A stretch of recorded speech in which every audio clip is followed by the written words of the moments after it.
Podcast. I'm Valerie Hale. Chinese handcuffs are very similar to our lives. Pritchett points out that with Chinese handcuffs, we always pull in order to get out of them. We're trying harder. We're trying what's logical. However, it's more important when you have Chinese handcuffs. And how many of you have been stuck in Chinese handcuffs? The more you relax, the easier it is to get released from Chinese handcuffs.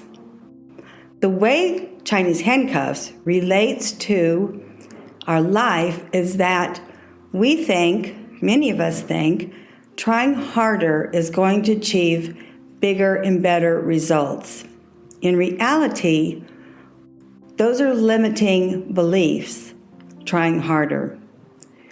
In his book, Quantum Leap Strategy, Pritchett illustrates that in order for us to achieve quantum leaps, it's more important for us to do the unconventional, to become uncomfortable.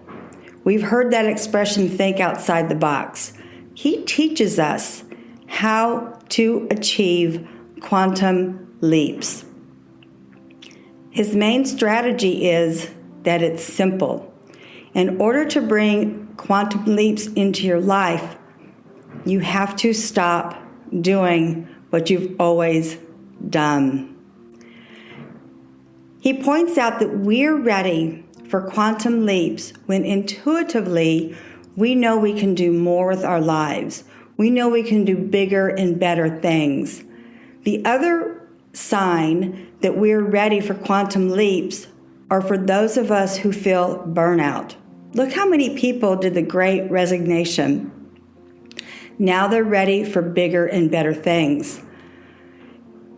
That's when you start to use your imagination and the whole idea of what do you love? What would you love to really be doing in your life? That's how I began podcasting. It was also the lockdown. He says in order to achieve breakthroughs, quantum leaps, it's important that you keep things simple. Once you have a vision and a dream and you're starting to feel for what you would love, take action steps. Get moving. Also, don't talk about this with other people because they will stop you from doing the unconventional. They'll stop you from being uncomfortable. And that's what it takes to achieve quantum leaps, is being uncomfortable, being unconventional. He tells us that children take quantum leaps every day. They don't think about the how-to. They don't write a business plan. They're getting on that bike and they're going to learn how to ride a two-wheeler because that's what these other kids are doing. You take action steps and you start small. I've been watching children's videos on skiing. I've also been watching these hot dogs skiing and skating people because it's inspiring for me. Here I am starting a new business, and I think about what these people do. They practice every day. But these little children are scared. They're fearless. And that's what happens to us as adults. We fear rejection.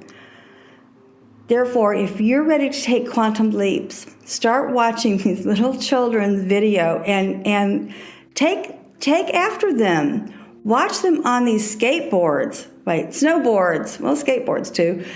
But I have this aversion to skiing. I skied for about 6 years and I was okay, but I really hated it. Watch some videos of people who do amazing things and start thinking of some things that you can do in your life that would also be amazing for you.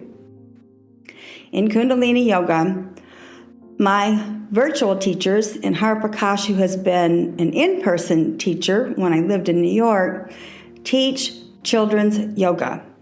The reason I am such a proponent of children learning at a young age these specific techniques from Kundalini Yoga certified teachers is that they learn how to become more self-confident. They learn how to become more self-aware. HARIPRAKAASH says that for 10 years she has taught children, from kids, little ones, all the way up to teenagers. She will swear that they are more confident in school, they're better behaved at home, no more temper tantrums, no more of this anger. I'm a proponent of, instead of putting children in that quiet time or whatever you do as a parent, I'm not a parent, have them watch a Kundalini yoga class taught by a certified teacher such as HARIPRAKAASH. They will learn how to control their emotions. They'll learn how to control their anger. HARIPRAKAASH says they even learn how to fight better because they realize they don't need to be fighting, period. I believe that Kundalini yoga for children is so vital in today's environment. Our children are going through some of the worst times in their lives due to the pandemic. There is a lot of trauma. They need to have fun. They need to be silly. And Kundalini yoga is fun and it is silly. So watch. Have your children watch. This is the time for new technology. Even though this has been around for 5,000 years, I have studied it for 26 years. It has saved my life in many, many ways, mentally and physically. Lastly, wine. Women in wine. I talked last week about 3 stellar female producers in Burgundy. I wanted to elaborate on them. Domaine Drouhin, Chantal is pushing her 70s. She began working in the family vineyards in the 90s, specifically with her father. Her vineyards, the family vineyards, are all in Gevrey-Chambertin. These are masculine wines. They are not for the faint of heart. I don't suggest, if you have never tried Burgundy, I wouldn't suggest starting with Gevrey-Chambertin. I believe that these wines are more of an acquired palate. However, I do feel that the generic Gevrey-Chambertin is a good way to start with an exquisite wine. They have at least 10 vineyard sites, which is highly unusual in Burgundy because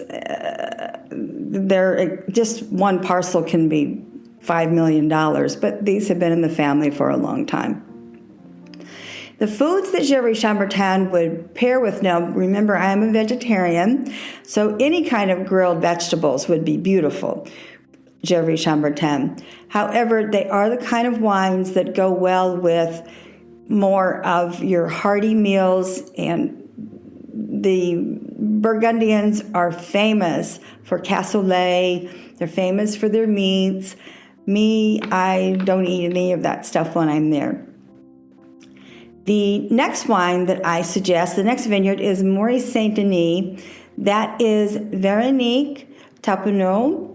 They don't have a website. Nonetheless, they actually make a Chardonnay, and that's unusual for Maurice Saint-Denis.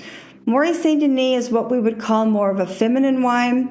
You could have the Maurice Saint-Denis, and of course, these are all Pinot Noir, except for the Chardonnay they produce, and that's a little unusual. The Chardonnay is a little pricey. It's about $57. By the way, the Gevrey-Chambertin, her generic starts at about $48 and goes all the way up to $400. Yeah, a little pricey there. Lastly, with the Maurice Saint-Denis, this is what we call a feminine wine. Much easier for people who are just starting out in Burgundies to try the Maurice Saint-Denis. This is a family vineyard that is old, but not quite as old as the next one I'm going to discuss. This kind of wine you could actually have with fish. If you had more of a gamey fish like a lake trout or a sea bass, this would be a perfect combination. Beautiful wines, worth trying. Lastly, Domaine Boss Drouhin. It is actually Veronique Boss Drouhin, who is the female vintner at the vineyards in Oregon now. She has made 30 vintages over in Burgundy in their vineyards around Beaune, which is where she grew up.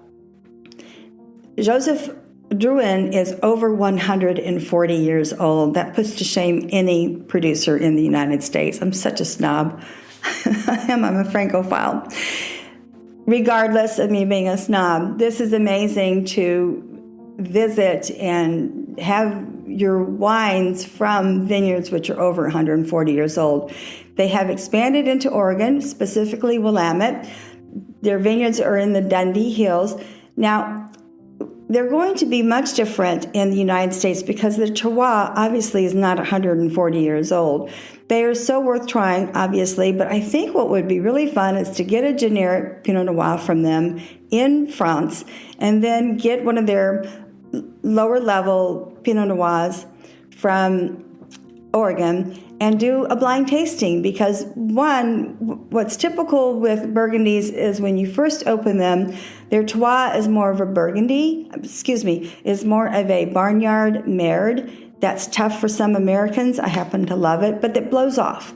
Now, for the Pinot Noir in Oregon, you're not going to have that. You're going to have more bright cherry and dense red fruits. In conclusion, with the quantum leap strategy, get moving. That is the whole idea. Be uncomfortable, be unconventional. Begin to think about what you love. What you do is more important than what you're pontificating to do, as Pritchett says. Get moving, just like these little videos of these children on their snowboards. Please practice Kundalini Yoga with your children. They are our next world leaders. They need to learn this information, this scientific technique to control their emotions and their mind and bodies. Try these lovely wines by these female winemakers. They're just exquisite. Lastly, I am not a life consultant. I am not a life coach. I create this podcast to help people, hundreds of people globally every week. And when you do drink, drink responsibly. Merci.